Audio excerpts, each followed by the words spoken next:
Back to basics. Welcome back from that short break, and we are discussing media influence in schools. And we have Edwin, who is a professional teacher, taking us through discussing some of the aspects and milestones as far as media is concerned in relation to teaching learning process.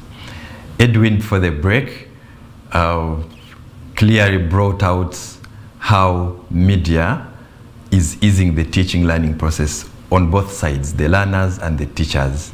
And in the break, we kind of shared about experience in COVID. We all remember that in COVID times, in those emergencies when schools were closed and somehow learning had to continue, even those who never used to appreciate media had to come out and appreciate media. I just want to ask Edwin in just 1 or 2 minutes to share with us the experience and how media helped in those tough times that we experienced. Yeah, sure. Thank you, Moses. And of course, I will use my own experience. In this case, I will use my own experience. Yes. During, of course, you know, when COVID came, many of us didn't really understand that COVID was to stay for 2 or 3 or all that long. Many of us did not realize that COVID was taking as the long period like it took. We thought it was just about 1 week, about 2 weeks, and then it's done. But then, of course, after a certain period of time, of course, it was, it started with like 1 week lockdown, then we went into that, then a month, then 2 months, then the period kept on, growing. So it is up to that time when the different schools were stuck on what to do next. Because of course you could now look at the schools. You must always understand that the school is always seen as an educational institution, but then at the same time it is also seen as a business entity. So people were stuck. Of course, businesses were dying, then students were growing, they are not studying. So we came up with a strategy, and of course I was one of them. I started working with Star TV by then. I worked with a number of media houses here. We started conducting audiovisual lessons. You go to TV. Of course, it was a new experience. It was a new experience to both teachers and, of course, for those few teachers who participated, and then the students themselves. You are used of writing on board and and then copying notes by learners and whatnot. But this time around, you are a student. You have to keep home in your sitting room. And then you still take the same notes, you still do the same exercise, and then you are also a teacher. I remember the very first time I made my first presentation on TV. You are before the camera, you are used of teaching, students, live students, but this time around, you are before the camera and you start. Today's topic is, you see, and then you start explaining the concept. You are teaching students you are not seeing. That was quite strange. Sometimes you just want to pose a question, but then which question, whom are you going to ask? It was quite challenging. But then during the first lessons, it appeared as if it was something that can be done or not done, or like a by the way. But going forward, every other parent realized that all their students had to sit home. Those who had their TVs with no subscription, they started paying. They started calling me. Edwin, at what time will you be online? Will you be on today? Then you start sharing your program. You start sharing your timetable so that students can sit and wait for the science doctor to capture some content. And to my side also, it was equally very challenging. Of course, life was not all that easy. Teachers, we are quite. If you met a teacher who is passionate about their work, you always want to teach and mention someone's name. You say, yes, John, are we together here? Do you have any question here? But it wasn't the case. Then you give your explanation. You imagine that students are really understanding. And then on some other televisions, of course, there are other TV stations. We started asking for our content. Yeah, I started recording content. I could record, we sent to TV West. We send to different media houses, and then the same content is aired out, and then students, you are also home, I'm also home, but watching myself teaching students. Quite strange, but people didn't know that was really coming their way. But finally it happened, and indeed it was an experience. I want to tell you that today we appreciate the experience that we went through. Of course, you know, when you look at, you know, how we conducted it, at the end of it all, you know, there were also some other schools which were conducting Zoom lessons. By then I was also still at campus doing my course. I also started, you know, joining those Zoom classes. You know, those who could manage to attend TVs, they did. Those who were able to, you know, develop, you know, content and they put it on websites, they did, and the content was really, you know, aired out. I mean the content was, you know, accessed by different people. So it was an experience that people never imagined before, but finally it came. Finally it came. So to me, that is where actually I based on that evidence, I based on that empirical evidence, because it came, you know, suddenly. We didn't see it come, and actually we don't know even how it ended, because it was by God's grace to hear that, you know, tomorrow schools are going to open, you know. So you can't tell. That was a wave that came, and you can't tell what tomorrow holds. So to me, I think we should now be learning from such kind of experiences and say, yeah, okay, you see, last time this happened, you know, schools were down for close to 2 years, if not even 2 years plus. These innovations came and assisted students. I want to actually bring it to your attention that when schools resumed, my friend, those students who had, you know, attended our lessons, those virtual lessons, they were promoted to other classes, and in fact on merit. Because, you know, there was that government, you know, directive that students should cross over from this class to another class. But eventually, it happened that some students had covered the same content that they thought it would be covered in a bridged curriculum ahead in other classes.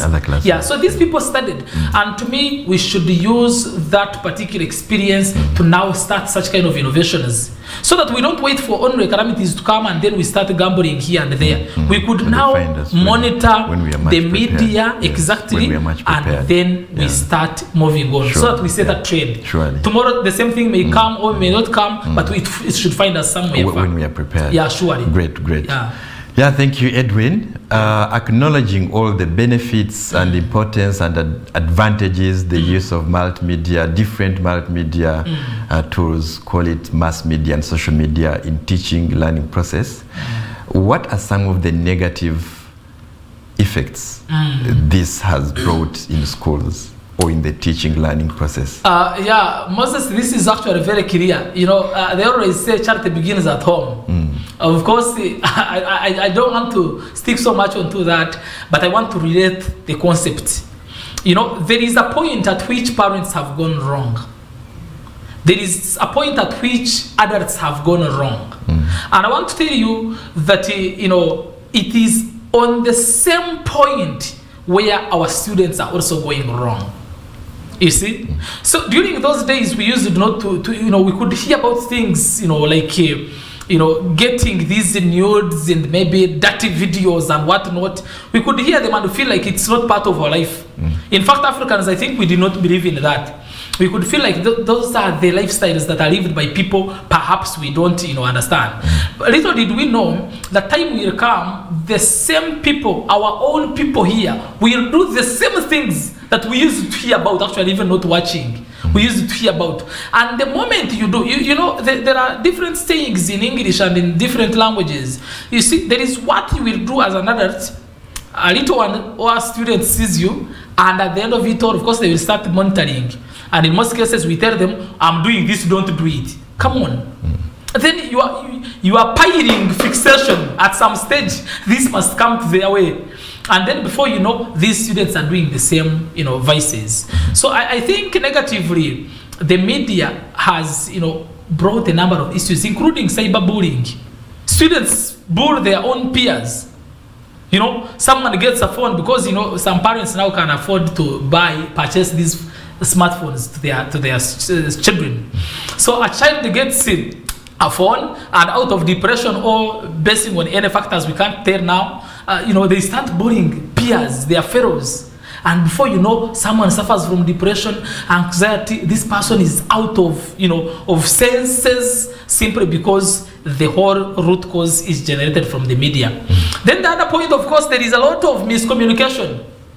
You communicate this, another communication has already passed on. You know, it is also very common in schools. You know, before you bring the official school communication, students have already wired themselves another communication. You know what? There is some rumor that we shall not have meat this Saturday. Perfect. In fact, that's exactly what I wanted to bring.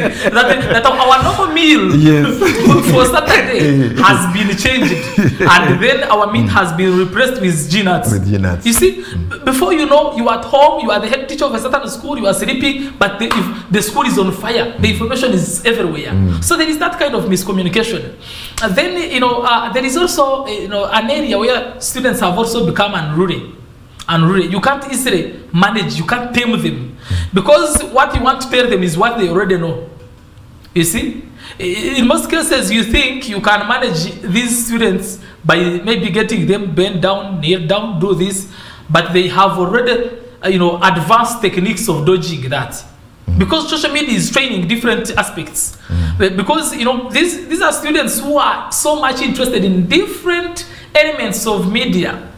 You will think that when he's having a phone, he's maybe making research, is maybe only watching, the film that you think he likes most. But these students, they have taken an extra mile to checking for the things that we even don't know, some of us. Maybe some of them could be, the technical ways of managing some of the gadgets, including guns. A child can learn now how to operate a gun using media. You see, so when you consider all this, of course, among very many others, negative effects, you realize that really they are becoming many, because currently students are wasting time. Time wastage, we can't rule it out. In fact, there are students, if he's having his phone, he would rather miss meals. He would rather, miss on lessons. But the phone is the father, is the mother, is the meal, is everything. And that is where I think maybe as adults and teachers we need to come in. And we guide these children. And it's, our guidance must be quite parental. You must be very, very clear, and you understand the age and the stage. Because if you come so harsh and you want to, from today stop using the phone, you are causing more harm than good. Please, I told you, you have failed to manage. And in fact, there are these rules which are set by parents currently. I told you to do this, you refused to do this. You refused and did this. Now, I withdraw my phone. Then you are causing problems. You are not, you are not using an experience to solve a problem. But instead, you are now igniting another danger that you don't know. Before you know, well, he will come down for now because perhaps you are there, you are the superior. But at the end of it all, this child will look for possible ways. In fact, we have had students who are buying themselves these smartphones. You withdraw one, he buys another one. And he will still use your own money. So at the end of it all, the negative effects of media are also quite, a number of them. Because you will realize that if it's not properly managed, and by who anyway? By, of course, you, the parent watching me tonight, and the teacher who is right there. Because I believe that tonight, Bestan is reaching in different parts of this country. I believe that teachers and parents, you are watching this program tonight. Therefore, let's appreciate Bestani for bringing such kind of an opportunity to let us understand that media has come, media is here, media is not leaving Uganda and the world today or tomorrow. But then we have that extra responsibility of training, setting of family rules and regulations. The country has got, the government has got its own part of setting the legal parameters so that the content which is shared on these different platforms is greatly benefiting either the adult or the young ones, of course the students. And therefore you and I, we have that responsibility to train these students on how properly they can use the gadgets so that they can greatly benefit from them, other than, of course, experiencing the other effects that I will be sharing with you. Thank you very much for that caution and and for bringing it to the attention of the stakeholders, including parents. Yeah. Just still on that, looking at the